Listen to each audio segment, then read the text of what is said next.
mereka juga masuk surga. Saking banyaknya ilmu, gitu. Saking luasnya ilmu, sehingga jangan sampai kita terkungkung bagai katak dalam tempurung. Saudara-saudariku rahimakumullah,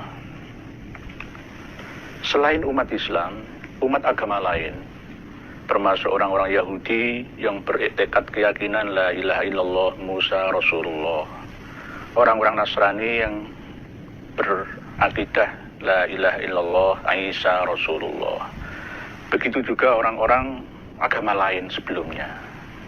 Mungkin ada Hindu, ada Buddha, ada Zoroaster, ada agama Jawa, ya, agama kejawen, ya, misalkan. Mereka juga masuk surga. Bismillahirrahmanirrahim. Assalamualaikum warahmatullahi wabarakatuh. Di video sebelumnya kita sudah memaparkan tentang sejumlah kriteria atau hal-hal yang bisa kita jadikan tolak ukur untuk menentukan benar atau salahnya sebuah agama. Kita katakan di sana bahwa agama yang benar itu adalah agama yang pertama, doktrin-doktrin atau prinsip-prinsip ajarannya itu bersandar pada argumen, bersandar pada dalil, harus memiliki bukti. Karena kita tidak mungkin meyakini kebenaran suatu pandangan kecuali dia berlandaskan pada argumen-argumen yang jelas dan meyakinkan. Kemudian, ketika sebuah agama itu dibawa oleh seorang yang mengklaim dirinya sebagai nabi, maka kita juga perlu akan bukti kenabiannya.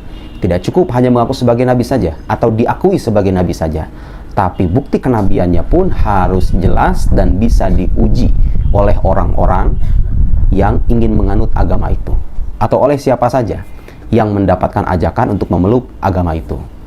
Kemudian ketika nabi itu membawa kitab sucinya pun harus jelas, harus otentik, harus asli, tidak boleh ada pengurangan, tidak boleh ada penglebihan, tidak ada yang berkurang, tidak ada yang lebih, harus otentik, dan keotentikannya terbukti, dan bukti akan keilahiannya pun harus terbukti pula. Apa bukti yang kita miliki untuk memastikan bahwa kitab suci ini benar-benar berasal dari Tuhan? Ketika Nabi ini memberikan tuntunan dalam beragama, baik itu yang menyangkut ibadah, baik itu yang menyangkut muamalah, baik itu yang menyangkut tuntunan moral, baik itu menyangkut akidah, semua tuntunan itu harus jelas asal-usulnya. Dalam arti bahwa semua tuntunan yang kita peroleh itu harus benar-benar dipastikan berasal dari nabinya, berasal dari wahyu yang telah beliau terima itu. Karena hanya dengan cara demikianlah kita bisa beragama secara otentik, sesuai dengan apa yang dikehendaki oleh yang menurunkan agama itu sendiri. Dalam hal ini Allah Subhanahu wa Ta'ala.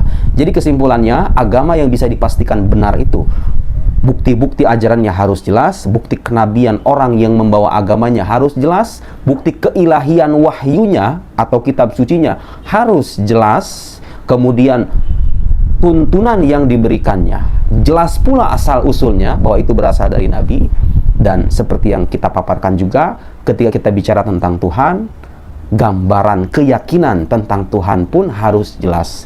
Dan semua butir-butir ajaran itu tidak ada yang mungkin bisa bertentangan dengan hukum-hukum akal, karena akal itulah yang menjadi alat untuk memahami kebenaran agama itu sendiri. Sekarang yang menjadi pertanyaan selanjutnya adalah, kenapa agama yang benar itu hanya ada satu?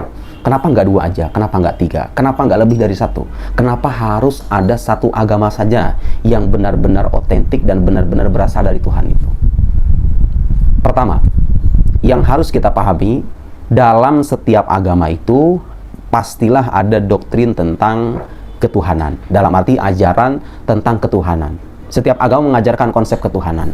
Dan setiap agama punya konsepsi atau gambaran keyakinan tentang Tuhan yang berbeda-beda. Kita ambil contoh sederhana ya, antara Islam dengan Kristen misalnya. Ya, Islam, Yahudi, Kristen. 3 agama yang sering disebut sebagai Abrahamic religion atau agama Abraham. Karena semuanya berasal dari Nabi Ibrahim alaihissalam. Sekarang 3 agama ini punya konsepsi ketuhanan yang berbeda-beda. Kita ambil 2 saja, Islam dan Kristen. Islam dan Kristen itu punya konsep ketuhanan yang jelas berbeda satu sama lain, nggak bisa didamaikan. Dalam Islam, konsep keesaan Tuhan itu misalnya, Tuhan diyakini sebagai zat yang esa, dalam arti tidak berbilang, tidak ada 2, 3, dan seterusnya, juga tidak terdiri dari bagian-bagian, dan zatnya itu hanya ada satu. Zat yang kita maksud adalah sesuatu yang memiliki sifat ya. Dalam terminologi ilmu kalam, zat itu adalah sesuatu yang memiliki sifat. Tuhan dinamai zat karena dia memiliki sifat. Lalu apa itu sifat? Sifat adalah sesuatu yang berada pada zat. Oke, itu cara mudah untuk memahami konsep zat dan sifat. Zat yang diimani dalam Islam itu hanya ada satu, dia esa dan tidak berbilang, tidak terdiri dari bagian-bagian. Sementara dalam Kristen, seperti yang kita lihat dalam keyakinan orang-orang Kristen zaman sekarang, mereka meyakini bahwa Tuhan itu satu. Mereka betul meyakini keesaan Tuhan, tapi keesaan itu dirumuskan dalam 3 pribadi. Dan ketiga-tiganya disebut sebagai Tuhan. Bapa itu adalah Tuhan, Anak itu adalah Tuhan, Roh Kudus itu adalah Tuhan. Jadi semuanya diyakini sebagai Tuhan. Tentu kita menghormati keyakinan apapun yang berbeda dengan keyakinan kita. Tapi sekarang kita dalam konteks menguji rasionalitas klaim bahwa agama yang benar itu hanya ada satu agama saja. Nah, sekarang Islam dan Kristen punya konsep ketuhanan yang berbeda. Nah, kalau Anda membenarkan dua konsep ketuhanan yang saling berbeda ini, yang satu mengatakan Tuhan itu satu, tidak berbilang, tidak terdiri dari bagian-bagian, tidak ada yang namanya oknum atau hipotesis seperti Bapa, Anak, Roh Kudus seperti yang dirumus oleh orang-orang Kristen. Yang satu lagi merumuskannya dengan cara demikian. Ini kan berbeda. Kalau Anda membenarkan dua konsep ketuhanan ini, itu artinya apa? Itu artinya Tuhan mengalami perubahan. Dulunya Tuhan itu esa, di kemudian hari, pada suatu masa, kemudian tiba-tiba berubah menjadi tiga hipotesis. Dan sekarang kalau seandainya benar, dengan seluruh penghormatan kita kepada orang-orang Kristen, kalau benar ajaran Trinitas itu benar-benar berasal dari Tuhan, benar-benar ajaran Tauhid yang diajarkan oleh para nabi terdahulu, kenapa kita tidak menemukan konsep ajaran serupa dalam tradisi pewahyuan para nabi terdahulu? Sebelum Yesus atau Nabi Isa itu kan ada banyak nabi. Kenapa mereka tidak mengajarkan konsep ketuhanan yang serupa? Kalau memang itu benar-benar berasal dari Tuhan. Nah, kalau Anda membenarkan keyakinan tersebut, sementara pada faktanya itu tidak pernah diajarkan oleh para nabi terdahulu, dan Anda membenarkan ajaran itu artinya secara tidak langsung Anda mengimani perubahan zat Tuhan itu sendiri, yang tadinya satu, kemudian berubah menjadi 3. Kan kita tidak mungkin bisa membenarkan itu. Tuhan yang menciptakan kita sejak awal dengan Tuhan yang kita sembah sekarang tidak mungkin mengalami perubahan. Nah, dengan adanya keragaman konsep ketuhanan ini yang berbeda-beda dari masing-masing, kita baru bicara 3 agama, belum lagi dengan agama-agama di luar sana, dengan konsep ketuhanan yang berbeda-beda, dengan nama-nama dan sifat yang berbeda-beda. Oke. Kalau kita membenarkan semua konsep ketuhanan ini, itu artinya Tuhan berarti berbeda-beda dong. Itu artinya zat Tuhan mengalami perubahan dong. Yang dulunya A kemudian berubah menjadi B, berubah menjadi C, dan seterusnya. Itu kalau kita membenarkan semua konsep ketuhanan itu.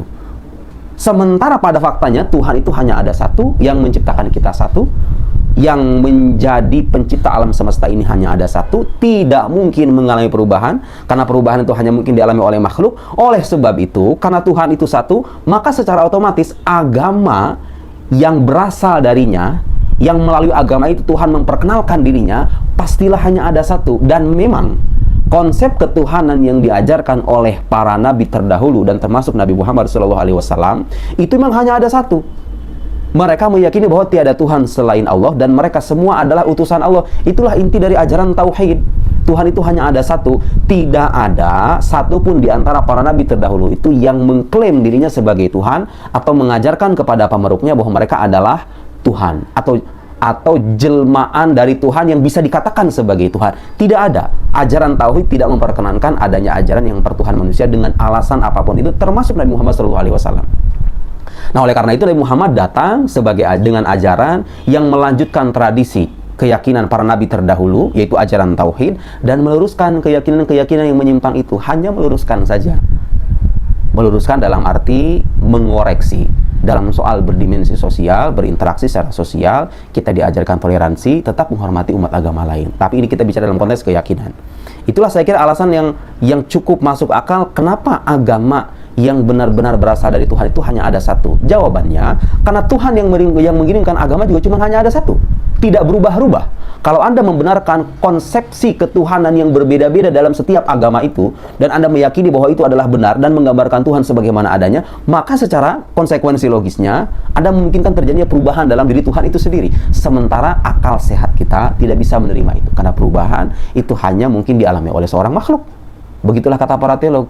Al-taghayyur min alamatil huduts.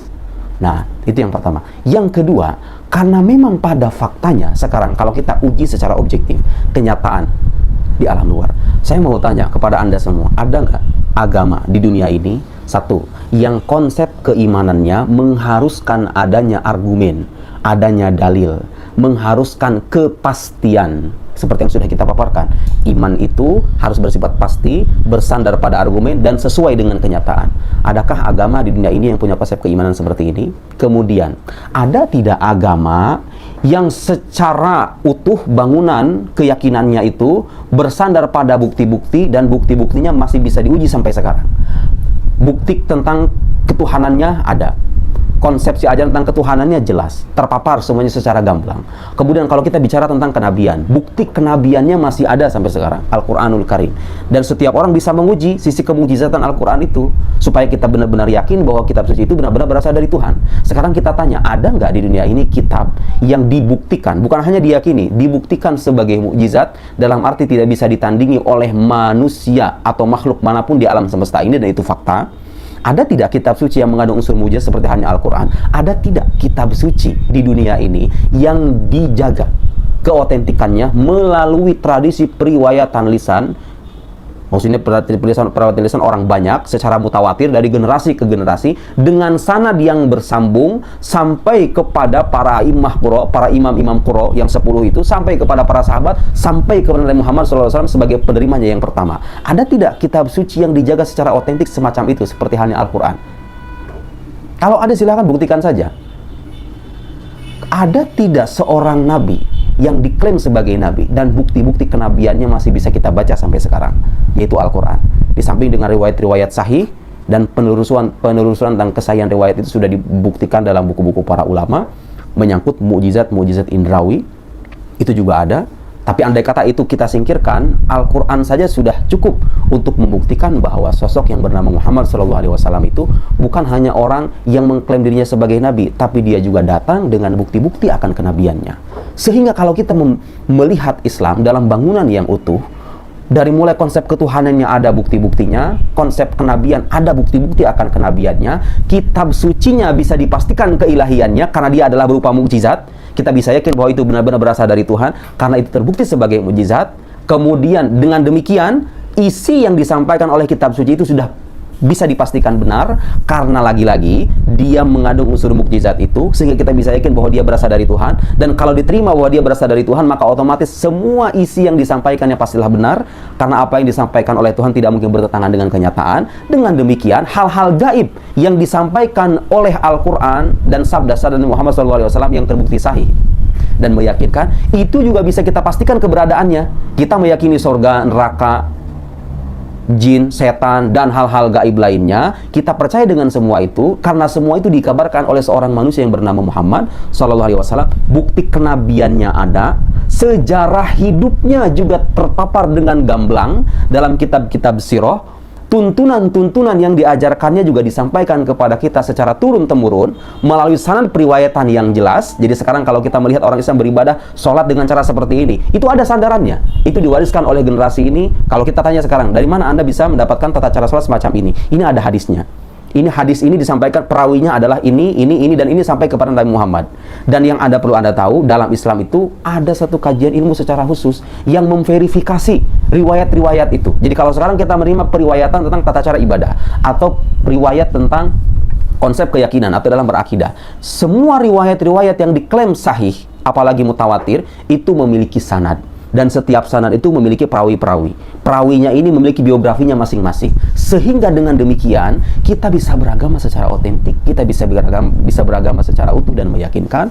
Dan kita bisa benar-benar yakin bahwa Islamlah satu-satunya agama yang benar-benar berasal dari Tuhan itu. Dan itulah agama yang dibawa oleh para nabi terdahulu. Nabi Muhammad itu hanyalah melanjutkan, sekaligus melengkapi dan menyempurnakan apa yang sudah dibawa oleh para nabi terdahulu itu. Jadi di dunia ini, Tuhan yang telah menciptakan alam semesta hanya menurunkan satu agama. Satu agama itu namanya Islam. Islam itulah agama yang dibawa oleh semua nabi. Mereka berbeda dalam syariatnya, tapi dalam akidahnya mereka sama. Mereka mengajarkan ajaran tauhid, bahwa tiada Tuhan selain Allah, dan semua utusan Allah yang terbukti sebagai utusan Allah harus kita yakini sebagai utusan Allah. Kalau kita mengingkari salah satu saja di antara utusan-utusan itu, maka iman kita tidak sempurna, maka kita tidak bisa menjadi muslim lagi. Demikian. Wassalamualaikum warahmatullahi wabarakatuh.